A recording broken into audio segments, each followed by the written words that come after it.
Good morning, everybody. This is Sales Chatter. You got Jeff, you got Ryan. Good morning.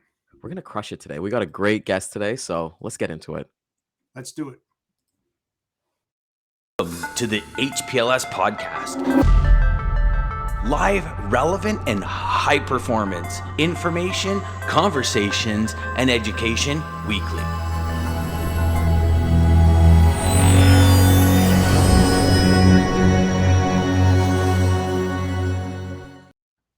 There we go. We got Lisa back, number one. She's back for the spot. Always number one because I'm I not told on you, the Jeff. outside looking in.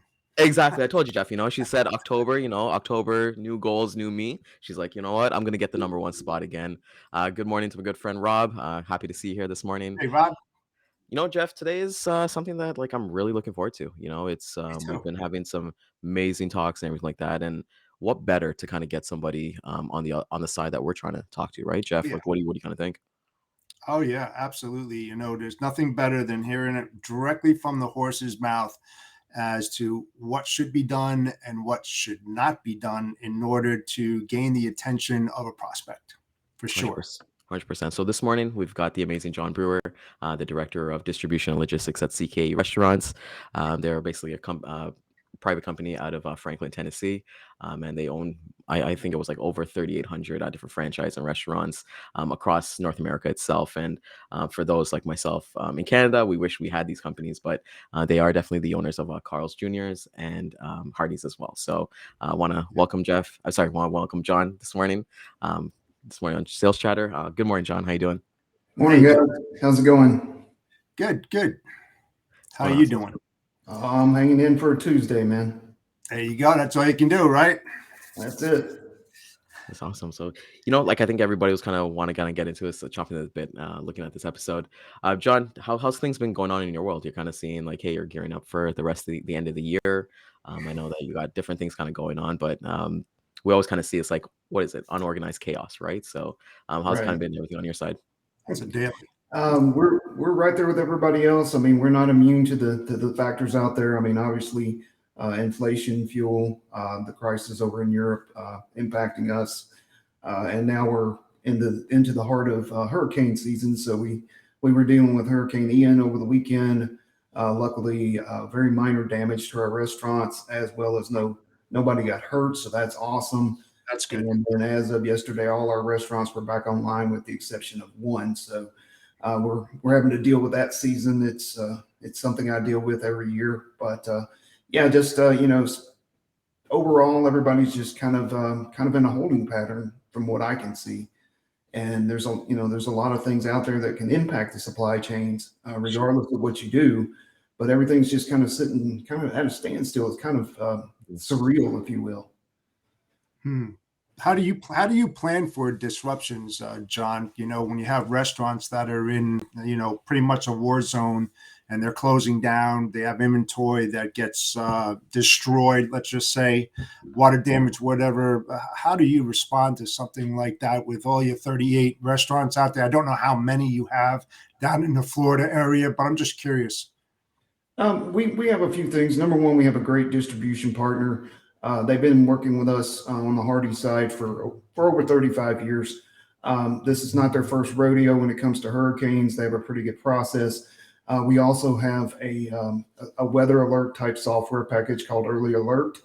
It really helps us out. It tells us, which of our restaurants are in the path of the storm and possibly impacted, and it goes coast to coast. So they'll notify us, of wildfires in the West Coast or snow in the Rockies or whatever, and it allows us to have that visibility and to be able to work. And then also internally, we built kind of a disaster relief team with multiple departments, and we'll have a cadence of daily calls, and we'll give updates from every respective department so that we're all working together as a team and passing information back and forth. So we really, over the last 5 years, we've really kind of fine tuned it. And this past weekend, it worked like a champ. So it's great.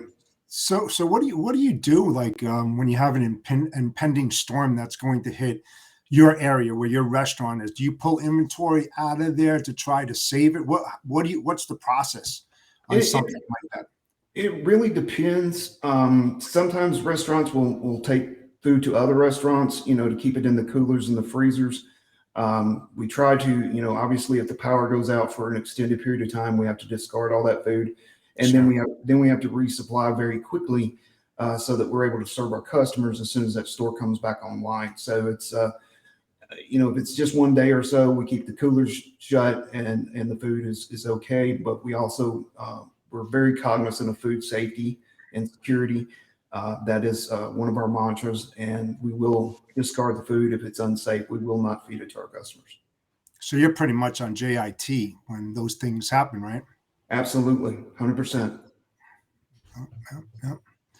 That's good to know. And usually, what kind of time frame do you have on something like that? Like when you know that a storm's going to hit directly one of your restaurants and you do move your inventory, how much time in advance do you do that kind of move to get them to the right coolers to save that food?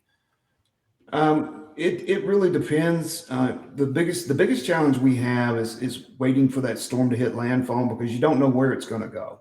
Right. If there's something once that thing hits landfall and we have a better idea of where it's going to be, then we have some time. Depending on what it is and how fast it's moving. Ian was moving really slow. It hit real hard, but it was moving across the states real slow. So we typically don't move a lot of food. We typically try to wait it out, and then, like I said, if we get to the point that food's no longer safe, then we pitch it and resupply. Awesome. It's great to mention here. And Lisa actually kind of brings up a question here for you, John. Is, hey, are you expediting more shipments during these times?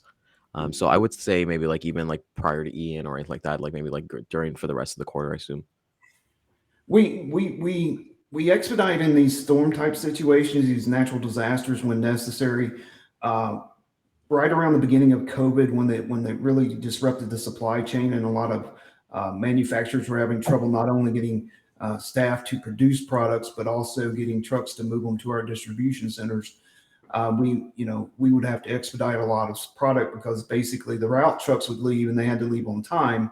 And Yep. if those items weren't in the facility at the time the train left the station, then we were in an expedited position. We kind of went upstream, did some proactive measures with our suppliers and with our distributors, and we were able to minimize that expedited service. We still use it on occasion when we need to, because obviously we don't want to be out of any products for our customers. We want to serve them, the best burgers and fries out there, and you got to have them in the house if you're going to sell them. So on those, because you probably, or they, Just did he freeze there? I think it's I think freezing he a bit here. froze. Yeah, he froze a little bit here. I'm always going to come back, but um, one thing that I've always been a big fan that you've actually kind of helped me with during everything that's kind of been going on, like COVID and everything like that, is not focusing on, like, let's say like the burgers and fries, like the main things that you would think a company would have, but things like let's say like ketchup packets, the mustard packets, napkins, straws, and things like that. Those were where the supply disruptions were happening. Like even I go to McDonald's the other day, like they still are starting to keep up. Like only one sweet and sour sauce for your nuggets or something like that. How have you kind of seen those I want to say those stock replenish itself? Has it kind of got back to normal where you guys are not having disruptions, or you're kind of seeing that kind of being felt as a ripple effect? We're not seeing what we were seeing right at the beginning of COVID. It's obviously diminished dramatically. We do have a few areas where it's kind of chronic. The supplier hasn't fully gotten back online; they're still struggling. But we have also diversified our supplier base, so that we're able to bring in multiple sources. If one happens to go down, we're able to move to another one.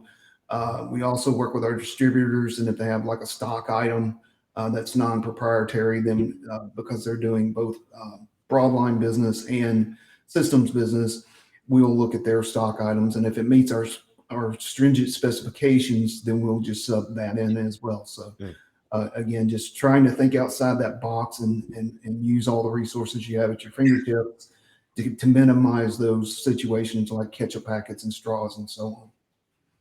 yeah, John, getting back to that, when you, I'm just going to take an educated guess on this. Since your restaurants, they pretty much don't have a warehouse in them, and basically your trailers are rolling warehouse. Do you have set schedules and times that you run your routes, where no matter if you have a certain amount of inventory or not, those routes are dispatched on a daily basis? Like you have your interim orders, like a LTL type, and then you have a stock order where you hit multiple restaurants, like a milk run, sort of speaking?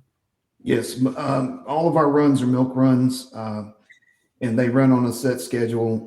We have delivery windows set at every restaurant so that they have to plan their labor to be there to Yep. put the food away, and we make sure we have a 2 hour delivery window that they're fully aware of, and they schedule accordingly. So yeah, Gotcha, gotcha. And they roll out multiple times a week, right? Pretty much. absolutely, Yep. absolutely. There you go. Yeah, Okay. I would say half of our network gets twice a week deliveries, and half of our network gets once a week deliveries. So we kind of hear like Awesome. even my like young days when I worked at McDonald's, I remember like we'd be waiting for the Martin Brower trucks, right? And they'd be coming like once a week, and we didn't want to be on the Brower shift. That means that you got to be in the freezer and you got to be in the dry section as well. But I know everyone kind of is like tuned in this morning. They kind of know like definitely your shipper. I'll just flat out ask you, and it's a pretty broad question, but what makes a good carrier or even a broker on your end? What are the kind of things that not necessarily that you look for, but things that you kind of expect with your existing partners that you kind of have? Right, and Jeff pretty much knows all my answers, so but I'll be happy to share them again. He understands my frustration. I'm looking for I'm looking for transparency. I'm looking for integrity. Um, I want somebody who's going to be proactive. We all know this is supply chain. We all know issues happen, challenges happen out there every day, and I I've had in the past some carriers that didn't have a problem bringing me their issues, but didn't bring any solutions. Hmm. And I'm like, okay, guys, we're a partnership. We got to work together, and I'm working on my side. You need to work on your side and bring me a solution. And if it works, we'll run with it. Also, you need to tell me there's a problem before my customers tell me there's a problem, because I want to be proactive with my customers, just like everybody else does, and say, hey, yeah, we had an issue. The truck went down, but we're repowering it and we're going to get it to you. We're looking at a slight delay, but you'll still get it today. And give them that information so that they can plan accordingly, because nobody wants surprises, especially in supply chain. You've got so many people depending on the next, the leg ahead of them to do their job. So if there's any kind of ripple in the pond or any wave out there, you need to let them know. And like I said, the carriers who let me know if there's an issue and bring me a solution that they're already working on, those are the ones that are the best. Yep, yep. And definitely collaboration, because, well, John, how I work, it's a two-way street. Issues do happen on the logistics internal operations. And if something came up, I would bet my house on it that you would reach out to a carrier and saying, hey, listen, got a little bit of problem here. It's going to be a delay. Just want to give you a heads up that when you do get here, you might be here a little longer than what's expected, because that's how you build long-term business relationships, right, John? It's a two-way Absolutely. street. And, you have just as many problems as the carriers, conversing, collaborating, talking day to day or weekly, just updates, what's new, what's happening is so important in the long-term business relationship. And I keep on preaching that all the time. And that's how I try to help out other brokers that are out there. Not to say that I'm expert, because I am not. I am not a sales guy. I say it over and over again. I always look at the inside out rather than the outside in, because I understand logistics. And so that's the way that I try to help out, people that are entering the field, to try to understand, what happens on John's side of the business, and I tell everybody that, go visit a DC, don't go visit Absolutely. John. He's too busy, but go into a warehouse and understand the mechanisms. You're not going to learn it overnight, because it's just not going to happen, but it gives Right. you a better perspective. If you Well, want, go for a ride in the truck too. I mean, Absolutely. I was mentioning to somebody earlier this week on LinkedIn that my first job was working as a short haul dispatcher for MS Carriers in Memphis, Tennessee. And they had a liberal rider program, and I would ride out with my drivers, and I'd help them unload the trucks. I would do everything just to get the experience, and of course that garnered their respect. But at least I knew what they were dealing on the other side of that phone, and it really it's an experience I didn't think much of when I was doing it, but when I got to the shipping side of the house and sat across the table from the carriers, and I Oh, could understand what they were going through and work with them on a win-win, if you will. win, And win, win. yeah, so it was worth its weight in gold.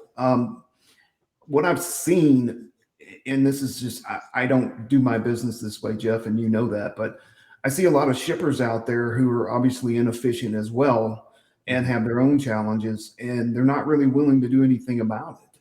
And Yeah. it's costing the carrier money, and of course, the carrier has to raise the rates.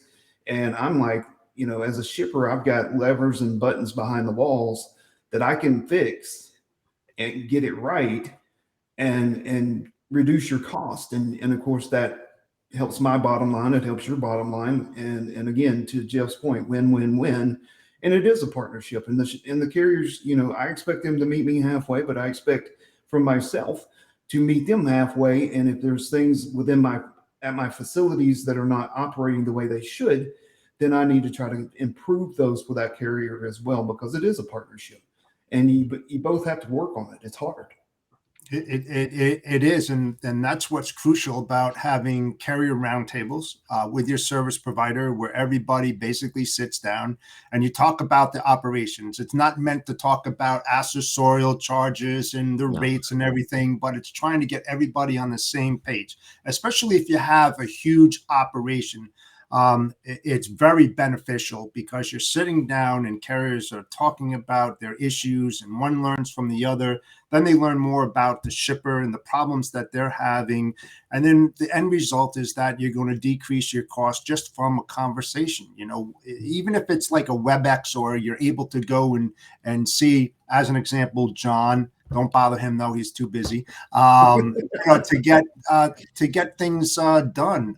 Don't be afraid to say no. Good working relationship is an honest one, and it's Yeah. all backed by integrity. And if Absolutely. you have to learn to agree to disagree, that's what really good relationships are built on. And once you have that trust, things start working like magic. They will, and they'll work with you. You'll become a preferred carrier, they will become a preferred shipper, and you'll last a long time. But when you don't discuss these pertinent issues and problems on both sides of the fence, you are going to run into problems in the short term, not the long term, but in the short term. You must identify them coming out of the gate.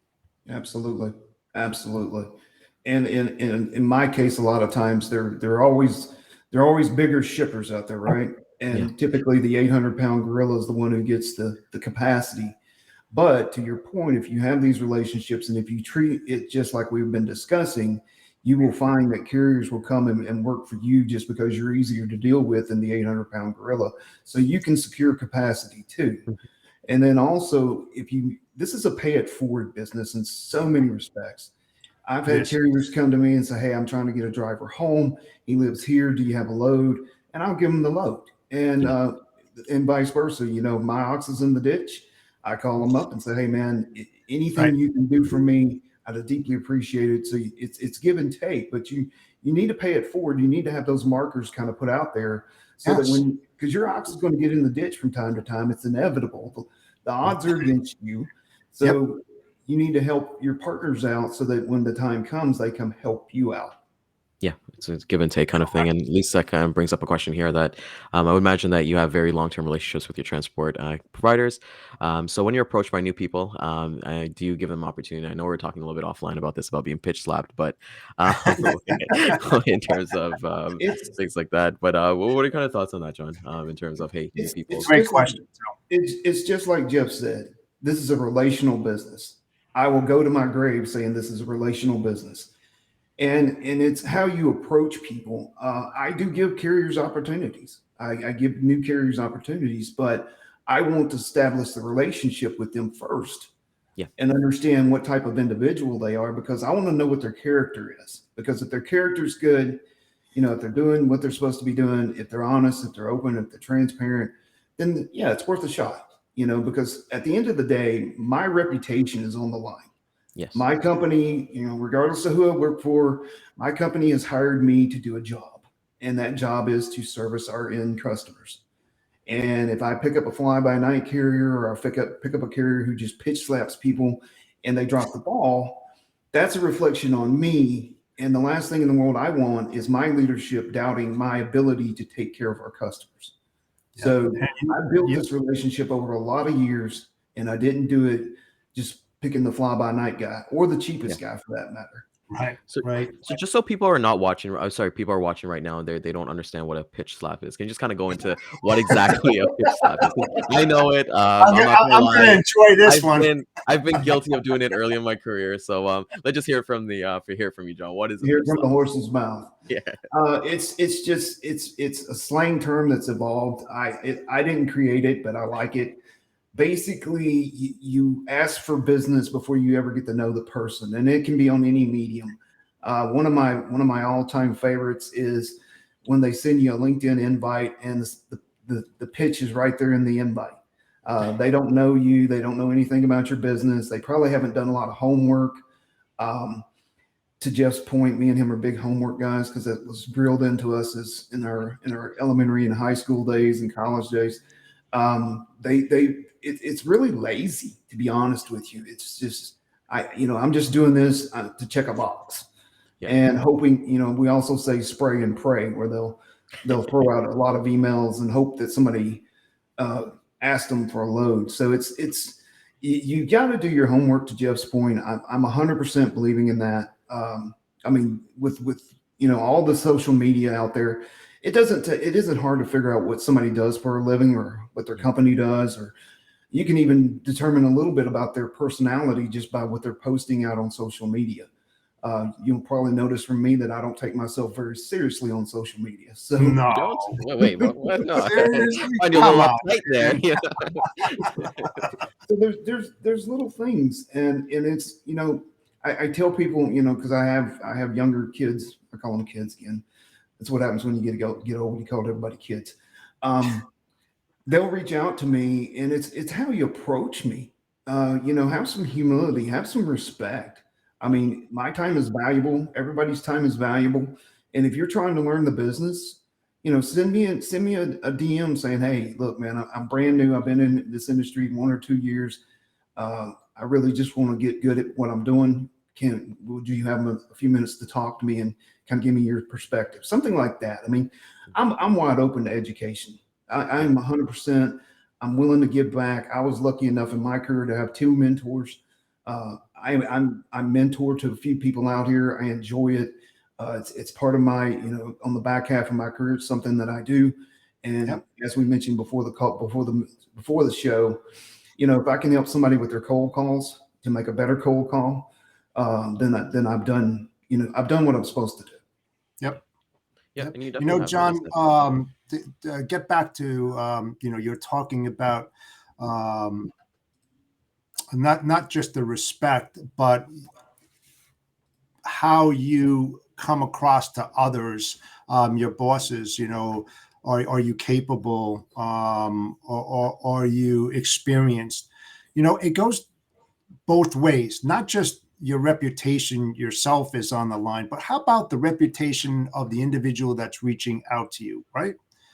When you think about that, if you're good at what you do and you do your background checks, you get your knowledge bank full about that prospect and you do a good job, there's a high likelihood that John may say something to other shippers because, look, he's part of the Tennessee Traffic Club. He's going to be engaging with other people that are there, and they're going to, hey, you know what? I talked to this guy, Ryan Muhammad, man. What a great guy. He didn't come across as a typical sales guy. He didn't talk about freight. He wanted to know more about my business and my background. And we were congruent. That's the kind of things that you want in a relationship. it's not just about your reputation, John, but it's the reputation of the people that are calling you. So do your homework, do your background checks. If you knock it out of the park, you're not going to have to work that hard, because John is going to tell one person, that person's going to do it. I hardly ever make calls. It's all homegrown, because I try to knock it out of the park. And then I I got one of my ex-bosses is working for me now. That's great, right? And now another ex-boss opened up a door, and he'll say something good about me to another person, and that's how my business is growing. It's Right. it's the reputation. You don't have to work hard. You have to work smart, but do your homework, man. Really, just Absolutely. do your homework. Absolutely. I refer brokers and carriers all the time. Shippers will say, "Hey, I've got a pain point here. Can you help me out?" I'll say, "Yep." And I've got a guy that his company started out handling beer, wine, and spirits, and somebody was looking to transport alcohol. I hooked him up. I said, "This guy is the guy." I mean, they literally built the company on handling beer, wine, and spirits. He's going to be able to take care of you. And I gladly referred him. Yeah, And to your point, word of mouth spreads. It can spread good or it can Okay. spread bad, really but bad. it's going to spread. So the other thing, and this is another lazy thing, circling back to pitch slapping for a minute. When people reach out to me and they say, "Well, what are your problem lanes?" I'm like, "Well, you want me to do all the work for you?" Um, I mean, you gotta have some compassion. I like to think, I worry about a lot of things. Okay, in my job, in my business. We talked about hurricanes. I worry about hurricane season. Worry about inflation, and some of these things will keep you up at night. And so one of the things I told the kids that I was mentoring over in Knoxville that we were talking about earlier before Yeah. the show is, why don't you ask him what keeps him up at night? Hmm. What are you worried about? And start there and see if there's a fit with your organization or your company that can maybe make that go away. Yeah. And then that, I mean, if you take something off his plate and he or she doesn't have to worry about that anymore, that is going to enamor them to you like nobody's business, because Oh, yeah. they know that you're not only are they you're looking out for your own company as a carrier broker, you're also looking out for your customers and trying to make their lives easier as well.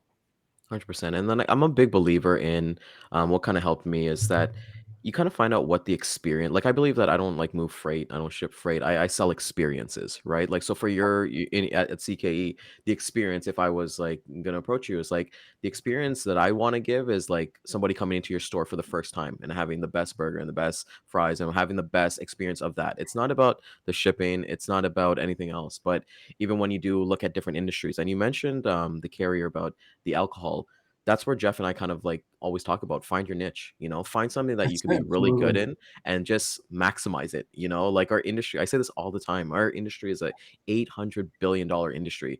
We can all eat, so Yeah. we don't all have to go, like you said, the 800-pound gorilla is like, hey, that's fine and dandy, but find your niche, and the universe will find its way to repay you in good ways.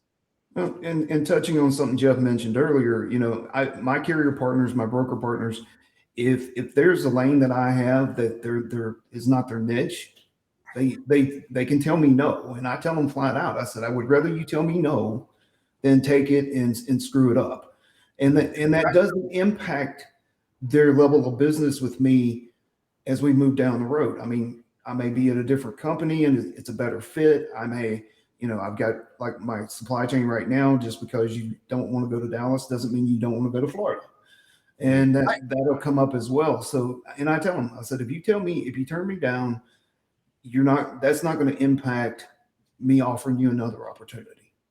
Mhm. And you True. know what I think, as like a broker too, like we kind of get stuck on that, like, hey, they gave us this opportunity and like we're gonna say no, but it works out better for you. Like Jeff can attain to that, just Absolutely. know what you're doing, like you don't want to kind of go into something, a lane that you can't service, and then you screw up, and then you got to call John at like 5 o'clock, what is it, 4:59 on a Friday, saying that, hey, that truck broke down, so we've Yeah, all been a there and lot done of that. a lot of sales reps, and I'll go back several years ago, used to come in and they used to say, "Oh, you got a lane going to the Upper Peninsula in Wisconsin? Oh, we'll take that. Oh, really? You want to take that? What's your OR on that? Oh, it's about 114. So you say you're complementing the account. How is that possible when you have an operating ratio of 114? You're basically now taking the OR on the good stuff, and now you're raising that because you're taking a bad lane. No, I'm not going to give you that. If I'm good at what I do, I'm going to find that niche carrier to do that specific lane because it's going to benefit me more than giving it to you to do, to complement, if you want to call that, the account. Don't do that kind of stuff. And if you're a good transportation guy, transportation procurement guy, don't give it to them. You think it's just because it's control. It's ease of doing business. No, it's costing you money. No matter which way you look at it, it will cost you money. So, it has to be both ways. One, on the operations side, no, don't even offer that to your sales guy. And then as a sales guy, don't even offer to take it. Walk away from that because it destroys the main reason why you're doing business with that company. It will destroy it because there's a high probability, like John said, you're going to fail in that lane. And then, there's a really good saying, and John knows this too, you're only as good as the last shipment that you handle. You could do 1 billion shipments and knock it out of the park. You have that one. Guess which one they're going to remember? That one. That's it. And, and that's why you have to be on top of your game. And you have to, every day is a new day with the same customer. You treat it as such. You don't say, oh, no worries. I've been doing business with them for about 3 years. It's going to work like clockwork. No, wrong. You have to have your finger on the pulse with that customer and work it every single day like they just came on board and they're a new customer. That's the way you handle a customer. Yeah. I mean, that's what we're doing. I mean, we're out there every day earning our customers' business. So I expect my partners to do the same. Only way to do it, John. Yeah, that's the best way. So, John, I just want to say thank you so much for joining us this morning. It's always a Appreciate you pleasure. guys having me. Yeah, no, it's awesome. Thanks, John. To get that Appreciate it. insight, and I know a lot of people will definitely get value from this. Thanks everybody for watching. Leave your comments and your questions. We will be live again we'll hit the replay again at 12 p.m. Eastern time and 3 p.m. Eastern time on YouTube, Facebook, and LinkedIn. Tomorrow's And data John, day with you. John, one thing. Listen, if you get slammed by emails and phone calls, I had absolutely nothing to do with it. No, it was all Jeff. Jeff made a post this morning saying, "Hey, hit up John for nothing, brother." But if you get pitch slapped, let us. You know what? If you get pitch slapped, send us the actual message, and we'll put it in our video tomorrow and shake it a little bit. Yeah, and then John will go, "I'll never do that podcast again." Exactly. From there. So, like we said, well, thank everybody. It's been a pleasure. Data day tomorrow with Dean. John, I know you mentioned off the air that there's a little bit of a mixer going on tonight. You want to give a little bit of info on that? That's right. Sure. Yeah. I'm part of the Nashville Transportation Club. Our primary focus is to provide scholarships to supply chain students in the local area, and we raise money by doing that. Tonight's thing is a happy hour here in Nashville. It's a networking session. It's very non-salesy. It's just people building those relationships that we've been talking about through this whole show. And it's really a fun time, and we'll have a good time. I think we're doing movie trivia tonight too, which is also going to be a hoot. And just looking forward to seeing everybody out there and building those relationships and starting new ones. Awesome. Yeah, and if you can't find John, just look for him. He'll be at the bar. Yeah, I saw that yesterday. Yeah. Well, it is happy hour, We'll It is change happy hour. Happy night. So there we go. You have to have a happy hour in logistics, no matter which way you look at it. Absolutely. All right, gents, always a pleasure. Enjoy the rest of your day, guys, and You everybody guys. go crush yourselves. Have a great day, guys. Centurion Trucking, our motto is people before profit. Today's market requires more transparency, consistency, and focus on what our clients need to win. Centurion Trucking and American Logistics are poised to help their clients achieve and surpass their targets. If you're looking for a team that honors your needs, dreams, and aspirations, then get a hold of Damon at American Logistics or Centurion Trucking and start designing your career today.